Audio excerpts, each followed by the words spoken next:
Well, hey guys, welcome to the Daily Bits. Glad you're here. Glad you're stopping by. So I've always been told, and I'm sure you have been too, and you've probably heard this from a lot of different people. Never meet your heroes, because you'll end up being disappointed. And you hear that, like, people go out and they meet their, like, a rock star or a movie star, and they end up being, like, total dickbags, total tools. And it's always disappointing to hear that. It's like, man, this person's so awesome. He's got it made. Oh, he's a fucking dickbag. But anyways, I do want to talk about a channel that I followed for years. I basically based my channel off this guy, and he's the main reason why I started YouTube a long time ago. And that was Boogie2988. Now, I wasn't an obsessive fan of this guy for years because I could relate to him, and I didn't have anybody else to really relate to. And I messaged him all the time and all this stuff. But anyways, I watched his channel like rise when he was on disability, sharing an apartment, I believe, until he was able to get a house and got married and all that stuff. And he was on Super Bowl commercial. He was won the Game Awards and all kinds of stuff. And he got the moniker of YouTube's Mr. Rogers. And it was kind of like that. He was very, very humble for the most part, wholesome content. And over the years, like, controversy after controversy, his channel and him as a creator has fell apart. Now, I watched a documentary. I actually watched the first part of his documentary that came out a few months ago, and they just released the second part of this documentary, and it talks about, the controversies behind his creator and what he's doing now. Now, like I said, I don't follow him as much as I used to. I mainly do my own stuff, and I take a look at other people. But I still go in and I check in. I'm like, oh, Boogie's still doing his thing. He's in a relationship now. Good job.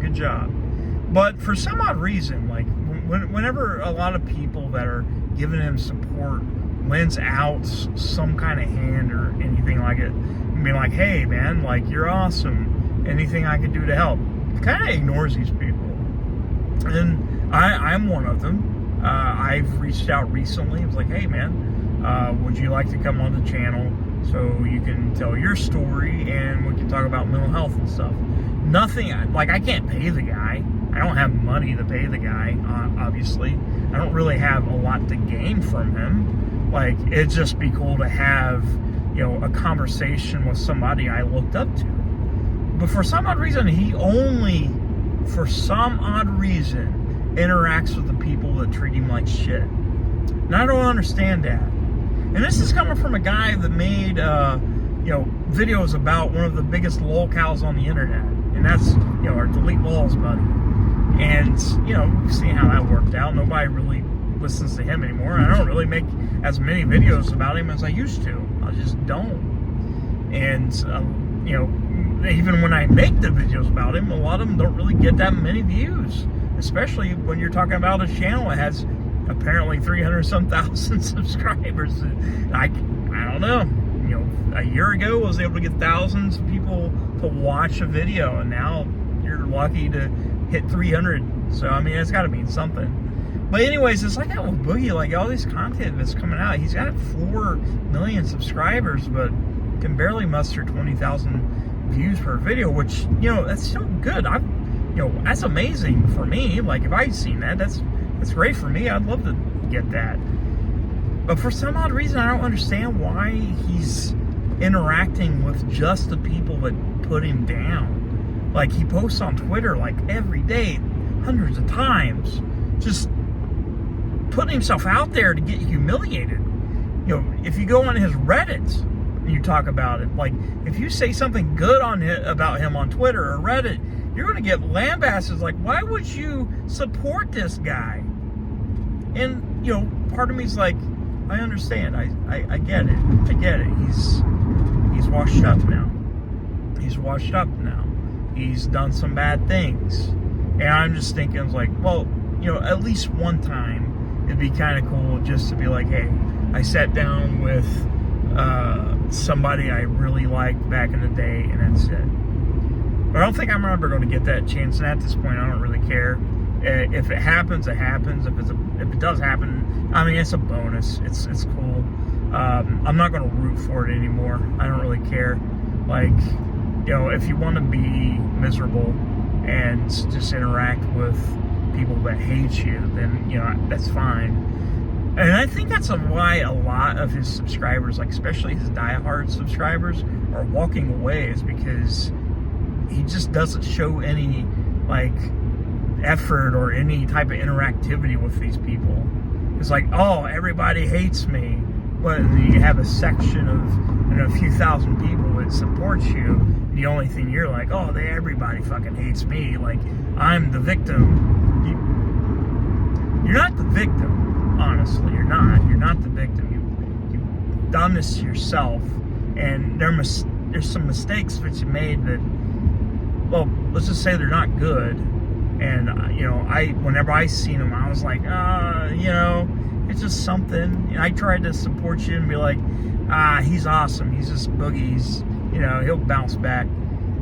But it just never happened. And I would love to see it, honestly. I would love to see him bounce back. And, you know, part of me still wants to have an opportunity to actually interact with this guy. If I had him on, I'm not going to be doing any negative things. Mainly just talk about, you know, his story. I might had some questions, but I don't want a heated argument. I don't want any drama, really. The only thing I was like, here's your story. Why don't you tell it to some new people? Maybe this will grow your channel. If anything, I might grow a little bit, but, you know, why don't you tell your story? Why don't you interact with people that actually support you? I don't understand. Like, I don't understand. Maybe you could tell me why. Maybe I'm a fucking weirdo and don't know what I'm talking about. But, you know, I've been there. I've been in a lot of the things that you've been in, like, you know, depression, losing everything, being worthless, no job, no nothing. And I feel like I'm in a good place in my life right now. Like, I've overcame that part of my life, and, you know, it just sucks because you like to see people succeed, and I would like to see Boogie succeed in life. Like, I don't want him to be the locale anymore. Like, we already have plenty of locales. I don't want him to be Chris Chan. I don't want that. It's fucking terrible. It's fucking terrible. But Boogie, here's the thing, man. You're always welcome on the channel. If you want to interact with people that support you, if you want to get your story out to people, to a new audience, especially, you're kind of from the area I'm at. You know, you're from Virginia, I believe, and I'm from Ohio, live in Kentucky. Huntington, West Virginia is right next door. So you're more than welcome on the channel. Would love to give you a chance to say something. I can't fix things, but I would like to at least talk to one of my favorite creators one time. Just say, hey, I done it. Bucket list thing. I don't know. Maybe I'm asking too much. Maybe I shouldn't even ask. My thing is, what if I do this and the channel just plummets? What if it just goes completely down the drain? That's, you know, I've always been willing to make that risk, but, you know, whatever. We'll see.